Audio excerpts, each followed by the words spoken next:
Welcome to my workshop. As the gardening season is already upon us, the weather is improving, it's time for another really cool project for our garden. Today I'm going to be making an obelisk, okay? It could be for your plants that grow upwards, and it just adds that additional feature in your garden. It looks really nice, and yeah, I think it's going to be a really good project. Now the timber I've got, nothing special, construction lumber, 2 meter length. The size is 4 centimeters by 5.8 centimeters. However, I want all the timber to be the same size. So in total, I think we're going to use about 8 or 9 boards of this type.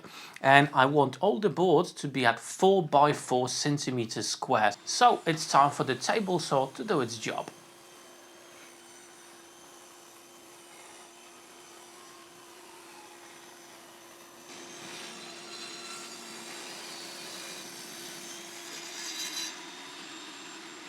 Okay, now let's sort out the main 4 legs. First of all, I'm just cutting the ends on all the boards as they're not very nice, they're quite rough, and I want to have a nice surface.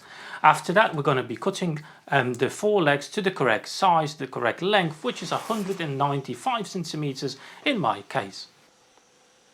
Now the whole obelisk or trellis, however you want to call it, will be in the shape of a pyramid. Therefore, both ends of our legs need to be cut at 7-degree mitre and 7-degree bevel. So it's the easiest thing to do on a mitre saw. So cut one end of the board with 7-degree mitre, 7-degree bevel, and as you do that, just slide the board to the end and cut off the end with exact same settings.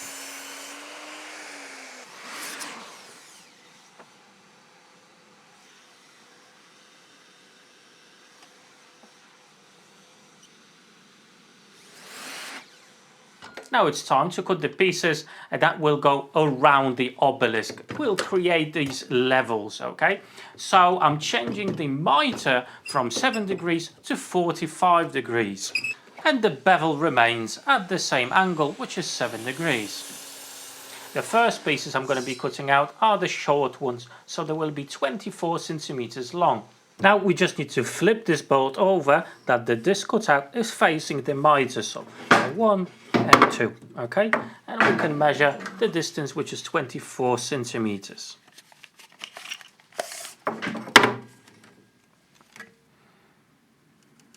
And I have prepared a stop block to make sure that all 4 pieces are exactly the same size.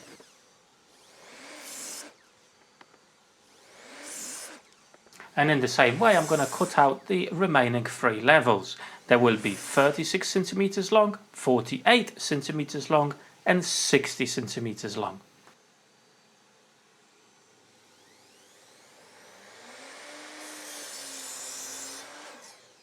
Now before assembly, I'm just going to sand all the pieces down. I'm just going to go right up to 120, there's no need to go any higher than that. With the sanding out of the way, let's put together the levels. Okay, I'm going to start with the smallest one. Obviously make sure everything matches correctly with the angles and everything, so you don't get the wrong angle, the wrong piece. And I'm just using Tide Bond 3. It's waterproof and it's good for exterior as well. So this is exactly what we want. You want a glue that's good for exterior and it's waterproof. And on top of the glue, I'm just using some brad nails just to hold everything together as the glue sets.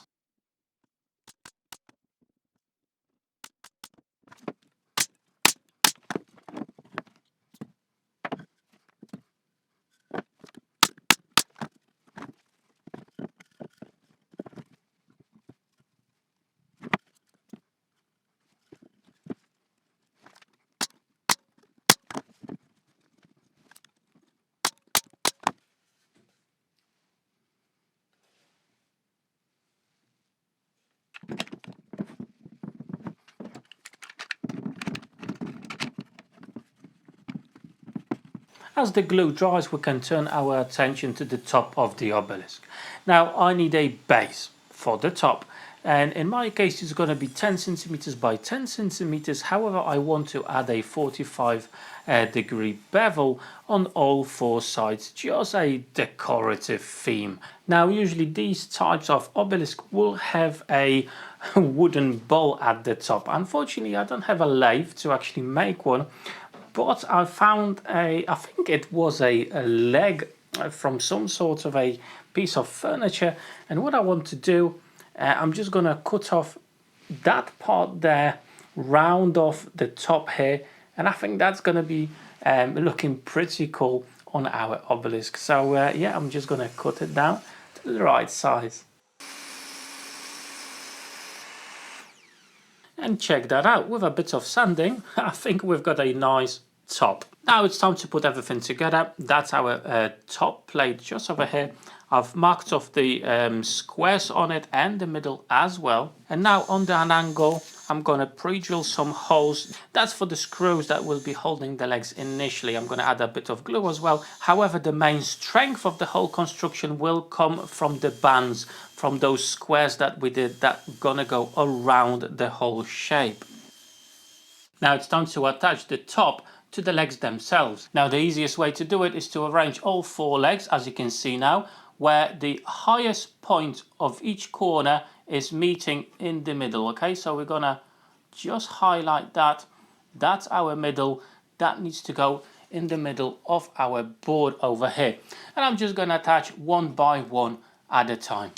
Now I'm also gonna add a bit of CA glue for that initial quick hold, so it's basically a lot easier to pre-drill the hole and attach the screw as well.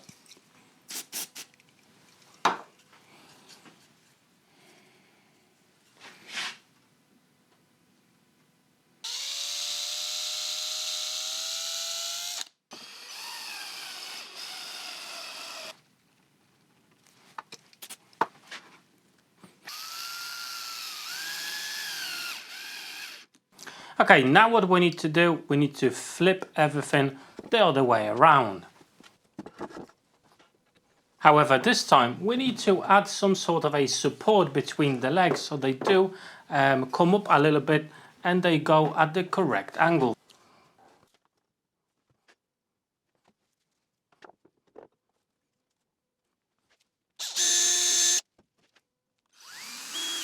And same thing on the other side. As you can see, it gets a little bit easier with the bottom two legs done. But if you can get some helping hands, definitely do that.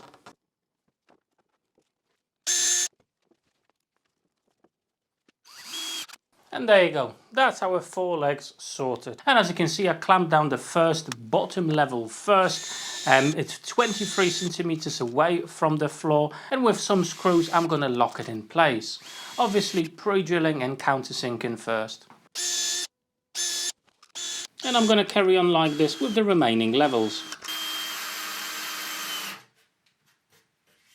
Now we need to think about how to attach this on the top, just like that, so it covers the screw holes. Now I'm just going to use a dowel, right? A small 6mm dowel, pre-drilled some holes. I already got a hole in that, so pre-drill a hole and glue it together. It will be plenty strong, won't need anything else.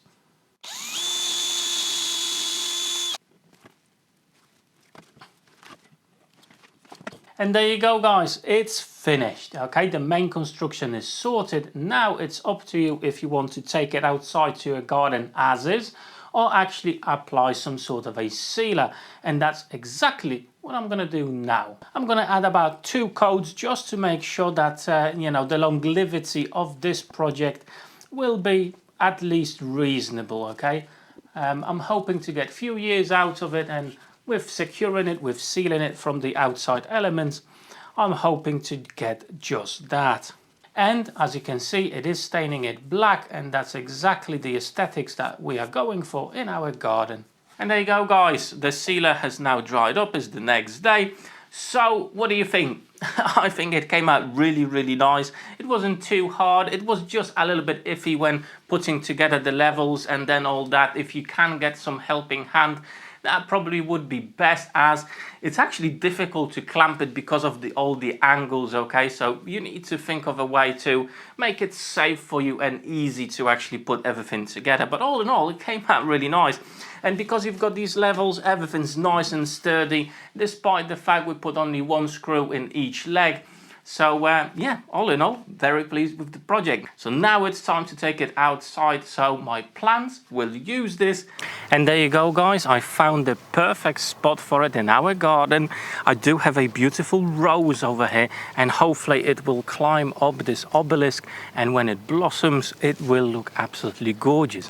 Now if you don't want to actually miss the looks of it when the rose blossoms and how everything looks together, make sure to check out my second channel, Casual Gardening and Cooking. I will have some updates and posts about this on that channel. I'm going to leave some links down below in the description and in the pinned comment as well, so you can go ahead, check it out. And if you're not a subscriber, consider subscribing to my new channel as well. But I'm super pleased how it came out, how it looks like, and I can't wait for spring in full flow to see the real glory of this project. Now I hope you got inspired a little bit and you can make something similar in your garden. However, for today that's all, but don't go just yet. I've got some really cool players for you just over here. Check them out and maybe you'll find your next video to watch. Hopefully I'll see you on one of those videos there. Take care.